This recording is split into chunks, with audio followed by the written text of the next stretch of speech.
And welcome into Spirit Communications Ballpark. We're here in Columbia, South Carolina. The RiverDogs Road Report is back for the 2016 season. Yeah, we're in the second half of the season, but we're resurrecting the Dan Atchison originated RiverDogs Road Report as we'll take you on the road with the Charleston RiverDogs. It's a week-long road trip this time. The RiverDogs taking on in a 3-game series the Columbia Fireflies here at the gorgeous brand new Spirit Communications Ballpark. So we'll let you in and take a look at all the nooks and crannies here at this beautiful new facility, and as well we'll be heading on the road next to Asheville, so stay tuned for another edition of the RiverDogs Road Report to follow. So I'm the voice of the Charleston RiverDogs, Matt Dean. I'll be behind the camera here for this whole series. If you want to see the face behind the voice, you'll be let down a little bit, but you can do that. Check out some other content as well on RiverDogs.com. I'm in front in the RiverDogs Insider, but this edition is kind of behind the lens I am, and I'll try to take you in, give you a little bit of a feel for what life is like on the road for guys in the South Atlantic League, the Charleston RiverDogs, who won the first half title, and they're here in this beautiful new ballpark. So just kind of showing you a few of the features here around the ballpark. You got the beautiful brick facade of the buildings surrounding behind home plate here at Spirit Communications Park. It's a little bit of a gloomy day here. We're hoping to get the ball game in here. We're filming this on this Wednesday, the finale of the series coming up tonight. You see the deep center field wall. We will speak with Columbia broadcaster Kevin Fitzgerald. He makes mention of these seats out in straightaway center field were actually those sort of bar stool style seatings that you're seeing there. Those are actually hanging above the playing surface of the field. There's a little bit of a ledge there where folks kind of stand over, and they're literally above the field right there, hanging over the center field wall. So that's kind of a unique feature that Kevin Fitzgerald will mention later to kind of give you some perspective on that. You see the beautiful new big video board here at the ballpark, and just all in all a great facility. You've got the picnic style seating in each of the left and right field corners. That's kind of a unique feature of this ballpark as well out here in Columbia. The RiverDogs with their newest in-state rival, the Columbia Fireflies. We've been here once before, but letting you in to see a little bit of just exactly how nice this facility is. So up on this edition of the RiverDogs Road Report, we will talk with Columbia Fireflies broadcaster Kevin Fitzgerald, give his perspective a little bit. We were here for the highest attended game in Columbia professional baseball history, over 9,000 on hand here on the 4th of July. So we'll ask him a little bit about that and give his insight into what it's like for a ball club opening up in their first season of existence here in Columbia, South Carolina, bringing back professional baseball for first time in a while. We'll also speak with 2 members of the RiverDogs pitching staff. We'll speak with the closer Andrew Schwaab and RiverDogs starter, the right-hander Christian Morris, so a former Missouri Tiger and a former Indiana Hoosier. So SEC fans, Big Ten fans alike, stick around for this edition of the RiverDogs Road Report. I'm Matt Dean, and you're tuned into RiverDogs.com. And welcome back into this edition of the RiverDogs Road Report. We are here with Columbia Fireflies broadcaster Kevin Fitzgerald. The Charleston RiverDogs were out here for our second trip at this beautiful brand new ballpark, Spirit Communications Park. And we've seen here for a big series. Kevin, we were here last time for a Monday, Tuesday, Wednesday series. So kind of, the big weekend, we kind of just missed out on that. The first time we were here, we got to see this crowd in full force on Monday night. You guys had a heck of a crowd going here on July the 4th. Yeah, 9,228 fans here for Independence Day. So it's the first time in 12 years that 4th of July baseball is back in Columbia. And you can see the immediate reception of folks in the area, baseball fans. It really is baseball country. Look at the professional teams that are in South Carolina and Columbia, adds to Charleston and Greenville. So you can see the immediate reception that first Independence Day game back since the previous franchise was here. And we couldn't have asked for a better crowd. It really was amazing to see. First off, a great game. The fans were into it. And just all the promotions and the events that go on throughout the night. It was on a Military Monday as well, so we were honoring some veterans and active duty military as well. So when you put all that together, it creates a pretty incredible atmosphere. That's really what it's been like around here all season.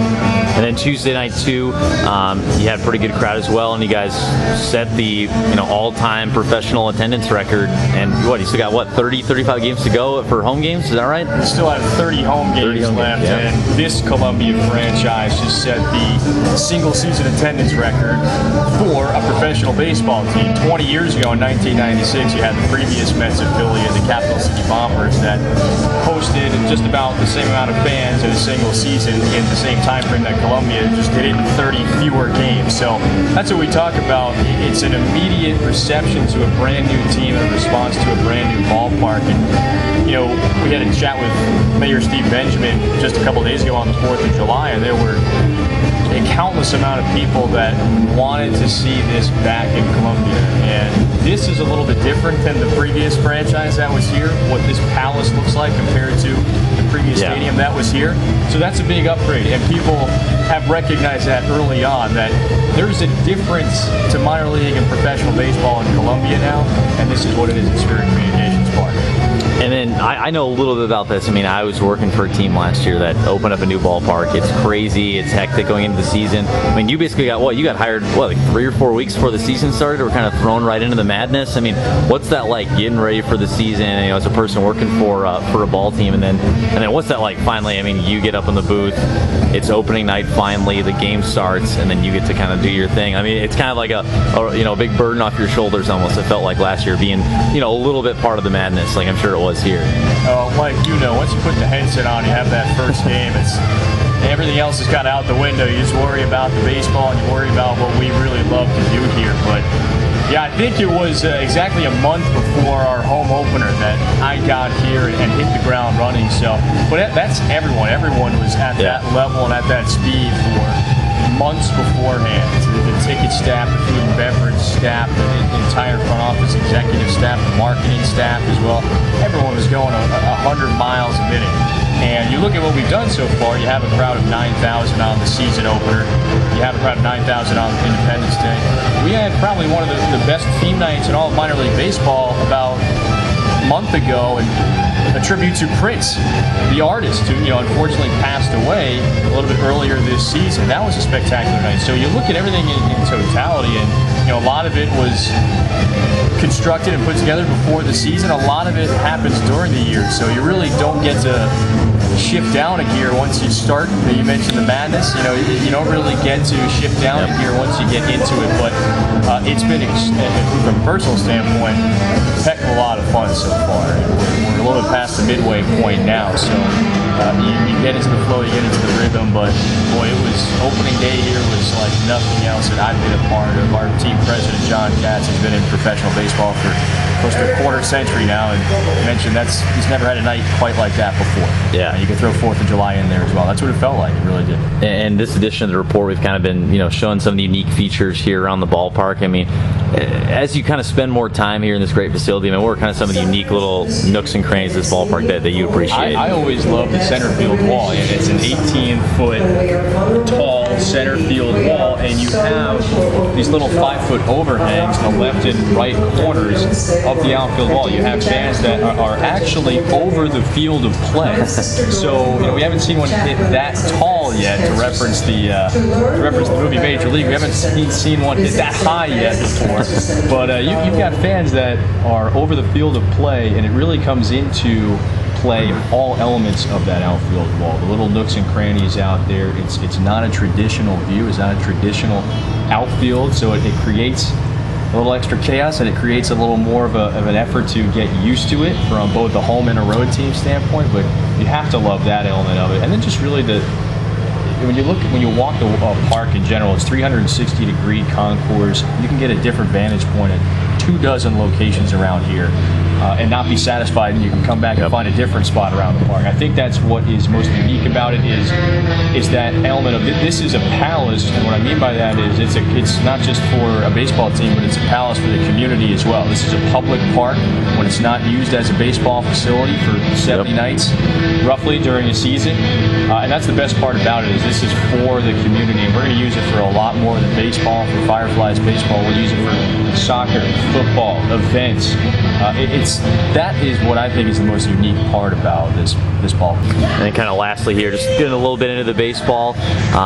You guys kind of were making a run there a little bit at the end behind the RiverDogs, who, we finished with the first half title. You guys kind of gotten off to a slow start, as have the RiverDogs a little bit too. Kind of what are you hoping to see from this club? You guys going to make a run here a little bit at some point? Because we saw a pretty good ball club out there in the field, kind of fell off a little bit on the stretch down that playoff run the first half. It is the Subway Series of the South, so I hope we do make a little run here between the Yankees and Mets affiliates. But Columbia has, had a couple of phenomenal players, got moved up to their high A affiliate in St. Lucie, Florida, and David Thompson, P.J. Conlon, Vinny Sienna. Those are 3 all-stars right now, including Tucker Tharp as well. So it's an opportunity for new guys to step right in and contribute immediately. Eudor Garcia is, one of those X factors to watch the rest of the season. This is someone who is going to be headed to St. Lucie, most likely to start the season. Just finished serving an 80-game suspension, so he's now back. You've got a great talent that you immediately put on your roster that maybe an advanced A level player at this moment. He's here to get his legs underneath him. So you have opportunities for players to jump in immediately, and that's the key. That's one fun. Player goes up, or one player goes down, or transfers somewhere else, and opens up the door for somebody else, and that's where the opportunity is. Standings reset's a totally different team too, so you never know what's going to happen in the second half. So special thanks to Kevin Fitzgerald, the Columbia Fireflies broadcaster. We're gonna, hopefully these clouds will pass over here. The finale coming up tonight, so we're kind of waiting it out here. Still plenty of time before the ball game, but you're tuned into the RiverDogs Road Report here on RiverDogs.com. All right, welcome back into this edition of the RiverDogs Road Report. I'm joined by a couple of RiverDogs right-handers, right-handed starter Christian Morris and the RiverDogs closer Andrew Schwaab. Thanks for joining me here, guys. Kind of a little bit of downtime for us. We got a little bit of gloomy weather here in Columbia, so a little bit of downtime to kill. So kind of giving people a sense of what life on the road is like. What's kind of a day like this like when we're waiting around, waiting to see if we're going to get a game in. What's kind of the mentality in the clubhouse? What do guys do to stay ready and stay loose a little bit? I mean, a lot of guys, they like to play cards. They play cards a lot. It's just a lot of, we kind of hang out on our phones and just kind of, play music or just anything to keep us entertained for what could be, long delays or something like this, especially today. Well, when we get to the field too, we have to get out before the rain comes so that way we can get our throwing program in and whatnot. And then when we get to the clubhouse, just like you said, hang out, play some cards, maybe have a pitcher's meeting here and there, but watch some video if you need to, but for the most part, just eat and chill and hydrate, I guess. And then, talking about the throwing programs, Andrew, for you, as a reliever, when you, pitch the night before, what's kind of like your routine the next day after you just threw the night before? Well, I normally do the same throwing program somewhat every day, but the day after I throw, I might shorten it a little bit, no more than 90 feet, but for the most part, I'm still feeling all my pitches and throwing with the flat ground and whatnot, so I usually do the same thing day in, day out. Right, because you're a closer, you basically got to be ready to go, any given night. A little different for you, Christian. You go every 5 days, when you're going. Kind of what's your routine like the day or day after start for you? The day after for me, I don't really throw that far. I may go 60 feet. I normally try to. Maybe 90 if my arm's feeling good. That's the day that I have to do long cardio, 20-30 minute run. And then the second day for me is the bullpen day, the side day. So that's a little bit more of a long tossing day. And then every other day it's just like dry work and stuff leading up to the game day 4 days later. And then you guys had, pretty great chance a couple nights ago, sort of just taking the atmosphere here. You had 9,000 plus here out at this ballpark on July the 4th. I mean, what was that like, taking in that action here in Columbia? It was awesome, honestly. It definitely fueled the fire a little bit. You wanted to get out there and do well. And then to be able to kind of, for me at least, come out and shut the door in front of 9,000 people, it fired me up a little bit. So it was a lot of fun, especially being able to pitch on 4th of July anyways. Yeah. Like you said, it's a special atmosphere. What can get more American than, being out here on the 4th of July playing baseball, and, fireworks going off in the background throughout the whole night. It was cool. A lot of people, and you felt the energy. It was special to be a part of, no doubt. All right, so a little bit more about life on the road. bus trips. We've had a few long ones this year. Just a little hop, skip, and a jump here over to Columbia. You guys a little bit were playing some Mafia on the bus. I saw on the last trip back. What are some of the go-to? Talk about that game. Is there a go-to guy that gets killed the first round of Mafia every time? I mean, what other kind of games do you guys do to have fun on the bus? I don't think Nate stayed alive for maybe 30 seconds out here. And then you try to attack the guys who are good at investigating. So Carly is one of them. Harris is one of them. He gets pretty vocal. Yeah, Harris is pretty good. Hobie gets after it a little bit. You really got to look for, the game is obviously to get down to where it's just all the Mafia members left, as many as you can. Right. So there's 2 hidden killers amongst you, and you have to figure out who these theoretical killers are. I always die first. You kind of got to look for the people that are acting, more strange than normal, because that normally signifies they might be something to do with the Mafia. So if they're talking more than they normally talk, or they're trying not to talk, it's kind of a red flag. Giddy's good at it. Giddy kind of sits back and he's like, he's hard to read. I'll go with whatever you want to do. And it's like, all right, I trust you. So. And he was in the Mafia and he did good surviving. All right, watch out for Chris Giddens. Yeah.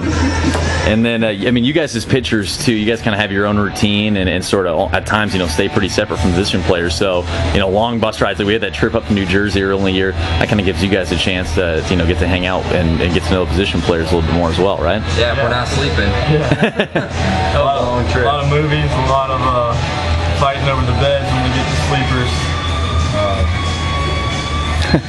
Catch up on some definite sleep if you can. Try and play cards, but it's tough to do on a bus. Yeah. And then this trip, so we're here in Columbia. We'll move on to Asheville next. This is both your guys' first trip to this league. My first year as well. I've heard great things about Asheville. What have you guys heard, moving up to North Carolina? One of the better road trips, certainly, in the league. Well, for us, it doesn't sound too appealing. They say it's not a pitcher's ballpark. Yep. Launching pad. I'm sure our position players are, nipping at the bit trying to get there, but, we won't change anything. It's definitely a hitter-friendly ballpark, but that's okay. Yeah, the travel's nice this trip too. You only have to go 2 hours there, 4 hours home, so this has been a pretty easy go around this time. All right, great. Well, I appreciate you guys being here. Christian Morris and Andrew Schwaab, a couple of right-handed pitchers for the Charleston RiverDogs. You're listening to the RiverDogs Road Report here on RiverDogs.com.